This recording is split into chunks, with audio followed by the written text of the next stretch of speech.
Yesterday, I accidentally poisoned my partner by putting this fancy creatine in her smoothie. Instead of the usual creatine monohydrate, which is almost tasteless, this stuff, tastes nasty. That was actually worse than I expected.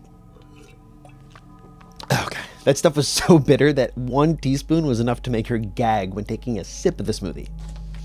Whereas this, that's fine. But this ethyl ester creatine is more than twice the price of creatine monohydrate, the normal stuff. But is it more effective? The theory is that by adding an ester group to the creatine molecule, it makes it more fat soluble. This would allow it to bypass the normal creatine transporters and diffuse more directly through the cell walls of your gut and your muscles. In short, more creatine gets where it needs to go. Some brands therefore claim that it gives the same benefits at lower doses, while also eliminating the loading phase and producing less of a creatine bloat. And all this sounds like smart biochemistry, but lab results are not life results. Don't extrapolate until you validate. And it turns out that that extra ester bond makes the new molecule incredibly fragile, especially in acidic environments, like your stomach, where studies have now shown that it basically self-destructs, breaking down into creatinine, which your body then just excretes. A 2009 study pitted creatine monohydrate versus the ethyl ester and found that the monohydrate raised the creatine levels in the serum, but the ethyl ester did not. It just raised creatinine levels. The ethyl ester was no better than a placebo.